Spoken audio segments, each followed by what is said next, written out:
The Galactic Council. For 800,000 years, the Krogan rampaged across the galaxy, slaughtering trillions. Now, a mysterious new species called humans might finally turn the tide. Supreme Commander Vega stood before the Galactic Council, convened amidst ruins of a once great civilization obliterated by the Krogan. The acrid stench of plasma-scorched rubble and rotting corpses filled the air. Vega's plea. Vega's eyes swept over his fellow council members, all that remained of a dozen races, their empires ground to dust by centuries of relentless Krogan aggression. Vega activated a holographic star map, angry red icons flashing over fallen worlds. "We are losing this war," he declared grimly. In their latest offensive, the Krogan annihilated 3 more populated systems. Billions dead, entire species driven extinct. He zoomed out, revealing a galaxy awash with crimson Krogan sigils. At this rate, there will be nothing left in 200 years. No free worlds, no council, no hope. A new hope. Silence filled the chamber, thick with despair. Then a call from an incoming Exorian scout ship crackled over the comms. "Supreme Commander, we found something in an uncharted fringe system. A species called humans. Their technology is like nothing we've seen before. They could be the key to stopping the Krogan." First contact. A murmur rippled through the council. Vega raised a hand for quiet. "I move to initiate first contact with these humans, to bring them into the fight at our side. Our survival depends on it." Some protested. "We can't drag another race into the slaughter." But most nodded slowly. What choice did they have? Journey to Earth. Vega quickly embarked on the swiftest ship to the human homeworld, called Earth. He had to convince their leaders to join a war already lost. If he failed, galactic civilization was doomed. Landing in a settlement named Chicago, Vega met with the human commander, General Caleb Reed. An unlikely alliance. The meeting. Vega presented his desperate plea, promising wealth and glory if Earth helped shatter the Krogan scourge. Reed had his doubts. Humanity was not ready for this cosmic crucible. Their discordant nations still warred among themselves. Bestowing godlike weaponry on them now could spell disaster. The decision. But as Vega shared horrific records of Krogan atrocities, Reed knew he had to act. Billions screamed out for salvation. Stealing his resolve, the general agreed on one condition. Earth's involvement must remain hidden from humanity at large until they could stand united. Vega clasped the human's hand. A solemn pact sealed. Together, they would assail the Krogan's flanks with all the ingenuity and savagery of man. Preparation begins. Reed's elite soldiers and scientists worked feverishly to merge the Council's strange technologies with their own destructive innovations. The 800,000-year struggle was about to reach its climax, with a young species from the galaxy's edge tipping the balance. Hybrid engineering. Deep beneath Cheyenne Mountain, General Reed and Supreme Commander Vega pored over schematics and simulations. Human and Marin engineers worked side by side, a flurry of activity as they dissected the advanced alien tech. "So your ship's shields draw power from these quantum capacitors?" Reed asked, squinting at a glowing hologram. "Innovations." Vega nodded. "Yes, but they require rare materials found only in a few star systems." A human scientist chimed in. "Sir, I think we can substitute some of our own superconducting alloys. It won't have the same efficiency." But Reed clapped the man on the back. "Dan, fine work. Get it done." The Reapers. The Epsilon-class fighter. Over weeks of feverish collaboration, a new marvel of hybrid engineering took shape. The Epsilon-class fighter. Sleek human lines melded with the swirling luminescence of Marin tech. In simulations, its speed and agility outclassed anything flown by the Council races. Choosing the pilots. Reed handpicked the Reapers, the best pilots Earth had to offer, men and women who had proven themselves in the unforgiving crucible of air combat. But one name gave him pause.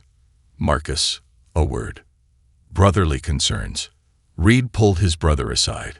Captain Marcus Reed stood at cocky attention. "You're not benching me. I'm the best you've got." The general sighed. "You're a hotshot, Marcus. Talented, but reckless. This mission, it's not like anything we've faced before. Determination. I studied the briefings. Hell, I helped design the Epsilon. You need me up there." Reed saw the steel in his brother's eyes. "Okay, but you follow orders. Understand. No showboating. Training intensifies." In a remote hangar, the Reapers drilled relentlessly. They simulated every scenario, honing their skills and unit cohesion. Marcus pushed his Epsilon to the limit, reveling in its gut-wrenching maneuvers. But as the training intensified, so did Marcus's frustrations. He chafed at the rigid tactics, the alien rules of engagement. Vega's admonishments grated on him. It was all so different from the adrenaline-fueled dogfights he knew. The first strike. Urgent intel. Late one night, an urgent message roused Reed and Vega. They rushed to the command center where a grim-faced intelligence officer awaited. "Sirs, we've intercepted Krogan transmissions. They're amassing an armada far larger than we anticipated, and they're preparing to move against the Marin homeworld." The plan. Vega paled. "By the eternal void, we thought we had more time." Reed studied the tactical displays, his mind racing. Their forces are still staging at these deep space fueling points. Yes, sir. But once they depart, a desperate gamble. An idea sparked in Reed's mind. A desperate gamble. He turned to Vega. "What if we hit them first? Catch them while they're still loading up ordnance. Take out as many capital ships as we can." Vega considered it. A preemptive strike. Yes, it could work, but we'd be throwing the Reapers into the jaws of the enemy. The mission. Reed nodded grimly. "I know, but it's our best shot." They worked through the night, hashing out a daring battle plan. The Reapers would slip past the Krogan perimeter defenses, masked by Marin stealth tech. They'd strike the primary fueling platform first, where the largest warships were docked, then hit the secondary targets, sowing chaos. High stakes. If all went well, they could cripple the Krogan fleet before it even deployed. But the margin for error was razor thin. They'd be heavily outnumbered, deep in hostile territory. The slightest misstep could spell disaster. Reed knew he was asking his pilots to fly a suicide mission. Into the void. Final briefing. On the eve of the attack, Reed gathered the Reapers for one final briefing. They stood at attention, a mix of anticipation and apprehension on their faces. Reed met each of their eyes. "I won't mince words. What we're about to attempt, it's never been done. We're flying into the unknown, against odds that would make any sane man turn tail." Encouragement. He paced before them, his voice low and intense. "But this is what we've trained for. This is why we're here. Out there, billions of lives hang in the balance.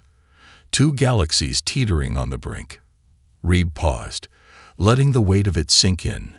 "I can't promise we'll all make it back, but I can promise that your courage, your skill will not be in vain. You are the best damned pilots Earth has ever seen. And today, you'll prove it to the universe. Launch." He stood tall, squaring his shoulders. "We launch in 30. Reapers, man your ships and good hunting."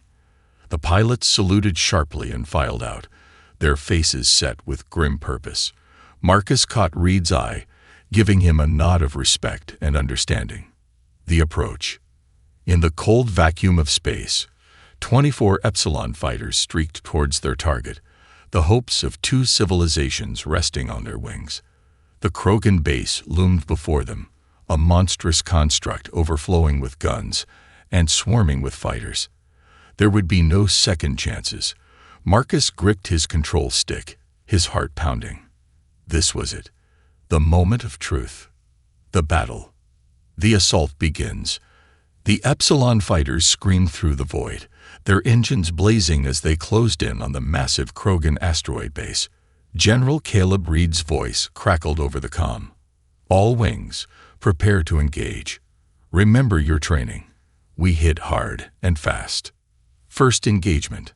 Marcus Reed, piloting Reaper 24, felt his heart pounding as he locked onto his first target, a Krogan cruiser, still docked and loading supplies. He squeezed the trigger, unleashing a barrage of hybrid plasmables that tore through the enemy ship's hull. Intense combat. Across the battlefield, Epsilon fighters darted and weaved, their advanced maneuverability allowing them to dance between Krogan defensive fire. EMP warheads detonated in brilliant flashes, disabling entire squadrons of enemy fighters. For a moment, it seemed like the impossible was happening.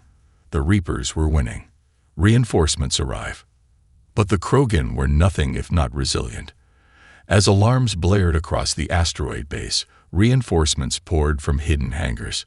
Soon, the space around the Reapers was thick with enemy fighters.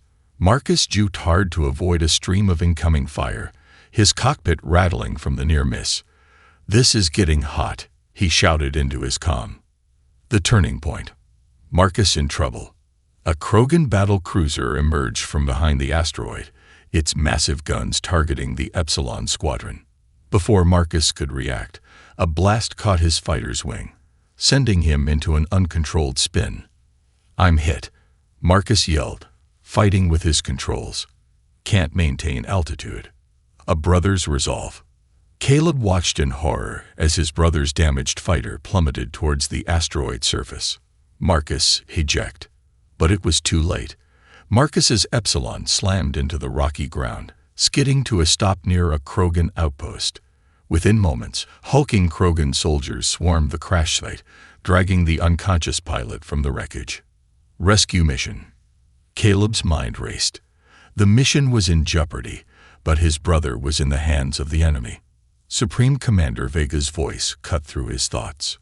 "General Reed, we must press the attack. We can't risk the entire operation for one pilot." Caleb gritted his teeth. "Negative. I'm not leaving him behind." Calling in a favor. He opened a secure channel to a contact he'd hoped he'd never have to use. "Zorax, I need your help. It's time to call in that favor." Minutes later, Caleb met the rogue Krogan mercenary at a predetermined rendezvous point. Zorax, a mountain of scarred muscle and ancient grudges, growled, "This better be worth it, human." Infiltration. Caleb laid out his desperate plan to infiltrate the Krogan prison compound. Zorax listened, his reptilian eyes narrowing. "You're insane. I like it." As the remaining Reapers engaged in a ferocious dogfight to draw Krogan forces away, Caleb and Zorax slipped into the base through a maintenance tunnel. They moved silently through dimly lit corridors, Zorax's intimate knowledge of Krogan architecture guiding them past security checkpoints. The rescue. Finally, they'd reached the detention level. Caleb spotted Marcus in a cell, bruised but alive. As he worked to disable the force field, alarms suddenly blared throughout the facility. "We've been made," Zorax snarled, drawing his massive shotgun. The cell door opened, and Marcus stumbled out. "Took you long enough," he muttered, managing a weak smile. "Escape."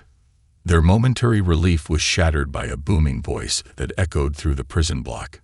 "Intruders, you dare to challenge Khador." A massive Krogan warlord rounded the corner, flanked by a squad of elite guards. Khador stood nearly 10 feet tall, his armor adorned with trophies from 1,000 battles. "Run," Caleb shouted, pushing Marcus ahead as he and Zorax opened fire.